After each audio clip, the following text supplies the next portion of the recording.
Olá, meu nome é Maria Cecília Schmidt, sou defensora pública, atualmente sou titular da terceira titularidade da 25ª Defensoria Pública da comarca de Porto Velho, no estado de Rondônia.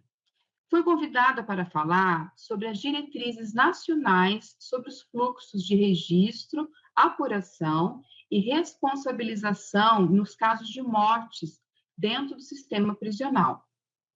Atualmente, não há nenhum documento, nenhuma normativa específica que trate especialmente sobre esses casos de mortes suspeitas dentro de estabelecimentos prisionais. Contudo, nos socorremos de algumas diretrizes do Conselho Nacional de Justiça e até protocolos internacionais para que possamos definir institucionalmente um fluxograma dirigido para apurar e investigar essas mortes dentro de estabelecimentos penais, assim como a prática da prevenção também, que é tão importante quanto a investigação desses casos. O primeiro documento que eu gostaria de apontar é a Resolução 593 de 2024. Ela trata sobre os protocolos de inspeção judicial mensal a serem realizados por juízes corregedores ou juízes da execução de pena. Essa resolução, a Resolução 593 de 2024, ela estabelece que sejam criadas ferramentas e fluxos na rotina para recebimento, registro e processamento de notícias e informações da prática ou da ocorrência de mortes dentro dos estabelecimentos penais. Contudo, como eu falei logo no começo da minha explanação, esse fluxograma ele ainda não é definido pelo CNJ, ficando a cargo de cada tribunal ou de cada juízo verificar qual é o procedimento, o protocolo mais adequado para que essas verificações de mortes suspeitas dentro de estabelecimento seja realizada. Uma boa conduta que seria apropriada, né? E, inclusive, é uma prática aqui na comarca de Porto Velho, pelo juízo da execução de pena, é a chamada inspeção-resposta.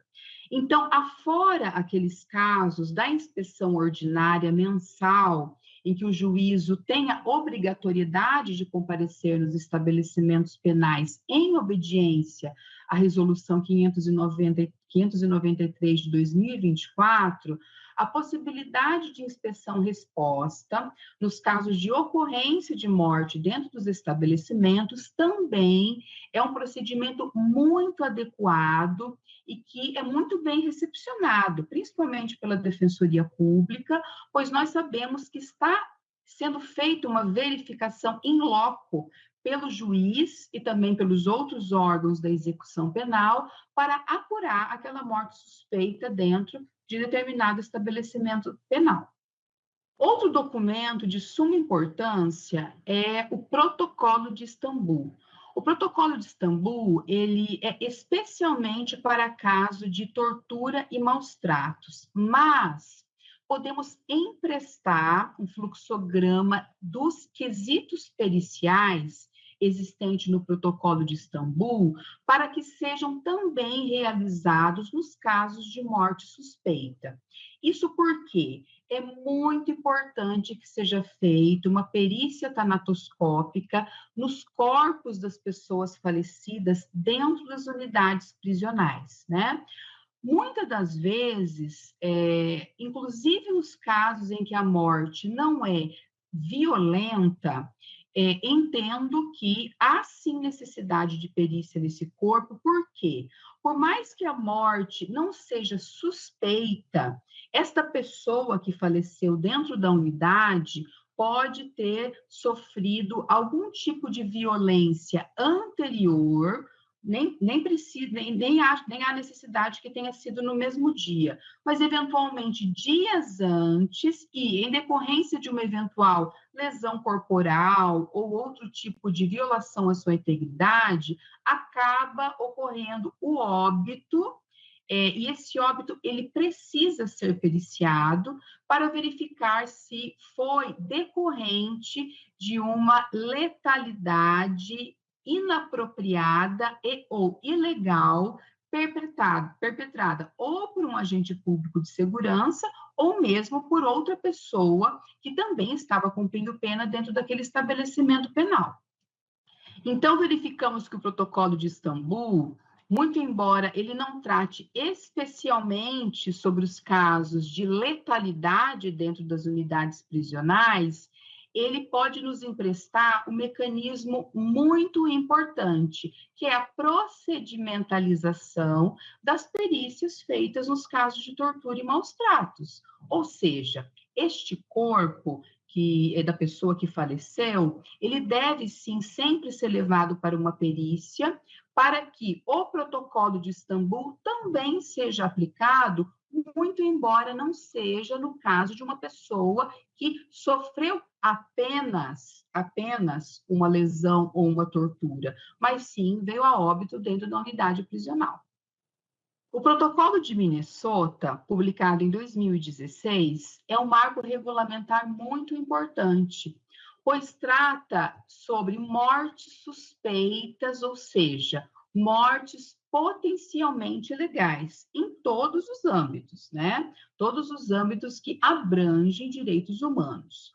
Contudo, o Protocolo de Minnesota, ele tem como um de seus objetivos específicos a investigação de morte ocorrida quando a pessoa foi detida ou quando estava sob a custódia do Estado, seus órgãos ou seus agentes. Ou seja, é um protocolo específico também para aqueles casos de morte dentro das unidades prisionais. Esse protocolo, ele tem sido amplamente utilizado como um guia prático, como um padrão legal, né? E deve ser observado como diretriz para objetivar a prevenção e a investigação de mortes suspeitas dentro do ambiente carcerário. Um dos pontos muito importantes do Protocolo de Minnesota é o protagonismo da família nessas investigações, né? O protocolo ele é muito incisivo em relação à oitiva de familiares e pessoas próximas dessa pessoa que faleceu, porque os dados trazidos pela família, eles têm um potencial de trazer robustez à investigação feita pela polícia ou pelo Ministério Público. Então, esta proteção aos depoimentos dos familiares e de pessoas próximas e a proteção desses familiares e das pessoas próximas a eventual tipo de ameaça, né, que venham a sofrer em relação aos seus depoimentos, ele é um dos pontos que são destaque dentro do protocolo de Minnesota.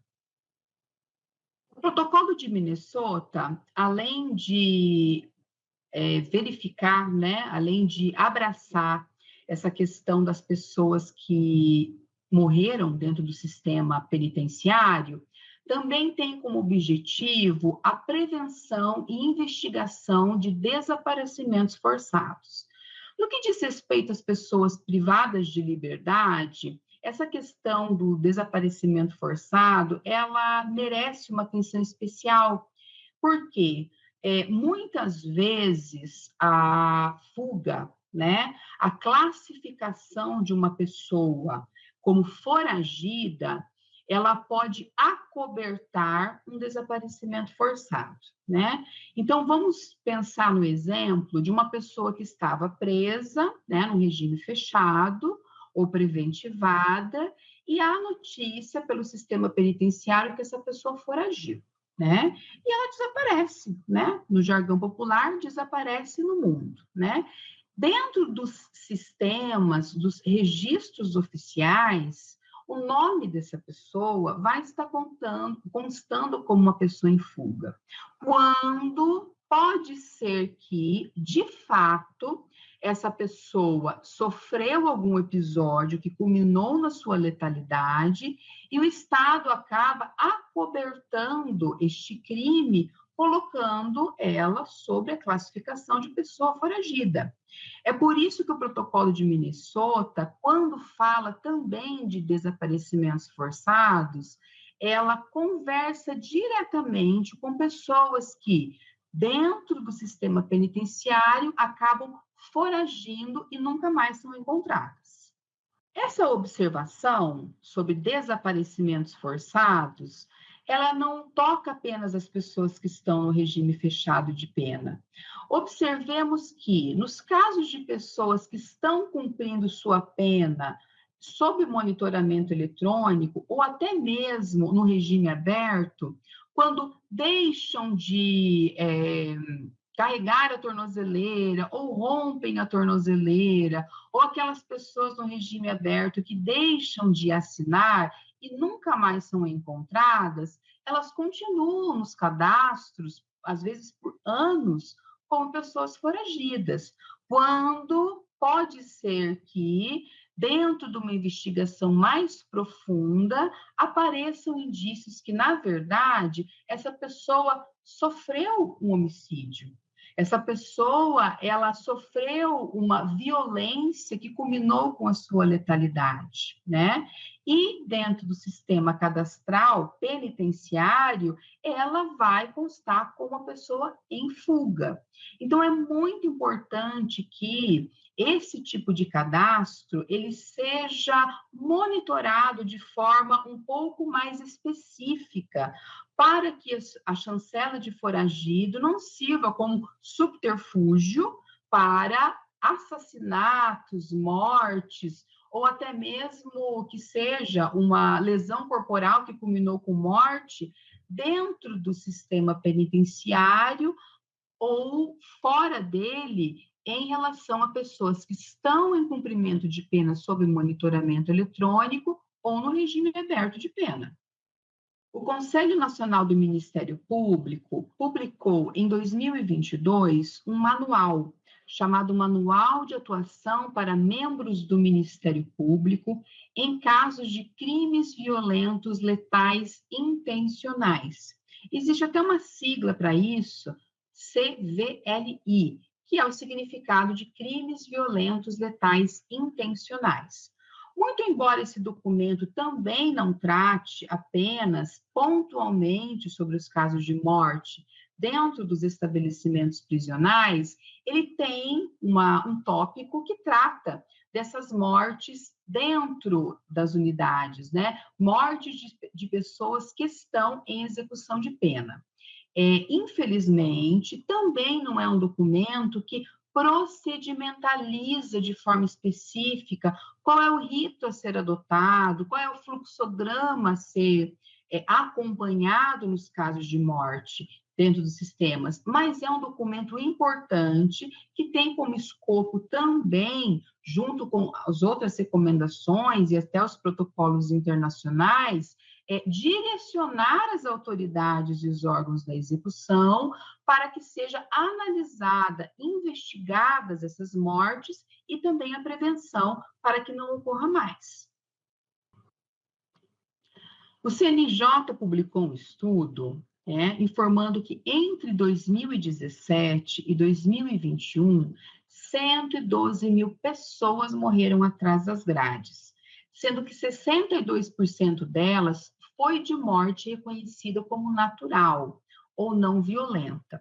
Contudo, precisamos observar que doenças como tuberculose, caquexia e infecção generalizada são elevadas a 1.350% quando se tratam de pessoas que se encontram em situação de privação de liberdade. 1/4 das mortes violentas ocorridas dentro de estabelecimentos penais do Brasil neste período, entre 2017 e 2021, foram por arma de fogo ou por objeto pérfuro contundente, né? Sendo que 15% dessas mortes ocorreram ou por sufocação direta ou por asfixias. É muito importante pontuar que os casos de situação de saúde aumentam vertiginosamente em relação às pessoas que estão presas, né? Inclusive, a própria velhice, ela é acelerada, o processo de velhice, ele é acelerado dentro do ambiente carcerário, por vários motivos, né? Podemos apontar aqui, por exemplo, a higiene precária, e a própria caquexia, né? A caquexia é uma perda significativa e progressiva de massa muscular que avança o processo de envelhecimento e eventuais doenças que o preso já apresente antes de ter entrado ou acaba desenvolvendo dentro da unidade, justamente por conta desses fatores que penalizam o preso além da liberdade e acabam atingindo diretamente a sua própria saúde. O protocolo de Minnesota, muito embora não trate especialmente sobre a letalidade dentro das unidades prisionais, ele já foi reconhecido pelo STJ como um documento muito importante para que sejam preservadas essas mortes potencialmente legais e também os casos de desaparecimento forçado. Esse reconhecimento se deu no recurso de mandado de segurança 70.411, em que a família da vereadora Marielle Franco, assassinada, não conseguia ter acesso ao inquérito policial que investigava a morte da parlamentar. Na oportunidade, tanto o juiz quanto o Tribunal de Justiça do Estado do Rio de Janeiro negaram o acesso do assistente de acusação contratado pela família para acessar o inquérito policial com base nos princípios de sigilo, né, e ausência de contraditório. Contudo, chegando ao STJ, o Superior Tribunal de Justiça reconheceu que o protocolo de Minnesota, ele é uma ferramenta internacional muito importante para que o acesso a essas informações e a descoberta da verdade tenha como parâmetro as suas diretrizes nos casos de mortes potencialmente legais e também desaparecimento forçado. Outro documento de suma importância para que possamos avaliar a criação do fluxograma para mortes dentro do sistema penitenciário é a Resolução 414 de 2021 do CNJ. Essa resolução, ela aponta o protocolo 2 da Resolução 213 de 2015, que é a resolução que fala sobre audiências de custódia, estabelecendo diretrizes e quesitos periciais para a realização dos exames de corpo de delito, nos casos em que há indícios de prática de tortura, maus tratos e outros tratamentos cruéis. Pois bem, trata-se de um documento que diz respeito diretamente às audiências de custódia, contudo, entendo que pode ser emprestado também para os casos de morte suspeitas dentro das unidades prisionais, porque, mais uma vez, repito, a existência de perícias, de protocolos periciais, principalmente aqueles delineados no protocolo de Istambul, eles merecem ser aproveitados também para os casos de mortes dentro das unidades, e não apenas para os casos de torturas ou maus tratos que são verificados, na maioria das vezes, no decorrer da audiência de custódia. Verificamos desta forma que, atualmente, não existe um documento que procedimentalize este fluxograma de registro e apuração nos casos de mortes no sistema prisional brasileiro. Nós temos alguns documentos que, lidos de forma global, nos trazem diretrizes para que esses casos de morte suspeita sejam investigados e também haja um sistema de prevenção dentro e fora das unidades prisionais para pessoas que estão em cumprimento de pena. Esses documentos são o Manual de Atuação para Membros do Ministério Público em casos de crimes violentos letais intencionais, as resoluções do CNJ 593 de 2024 e 414 de 2021, e também os protocolos internacionais, Protocolo de Istambul e Protocolo de Minnesota. Ao verificar a leitura desses documentos de forma concatenada, podemos buscar diretrizes para que os órgãos de execução apurem as mortes dentro do sistema penitenciário com maior celeridade e maior acerto para que haja responsabilização legal. Conforme verificamos, a ausência de uma normativa especial e específica para criar um fluxograma de protocolo dessas mortes dentro de unidades acaba dificultando a responsabilização e também a resposta, não só à família, mas à sociedade de uma forma geral, sobre essas mortes ocorridas dentro das unidades prisionais. A Defensoria Pública, como órgão da execução, tem que discutir este assunto com muita seriedade, né? Conversando também com outros órgãos da execução, a fim de que uma diretriz específica possa nos trazer um fluxograma metodológico para os casos de investigação e apuração de mortes dentro dos estabelecimentos penais. Agradeço a oportunidade, até uma próxima. Tchau, tchau.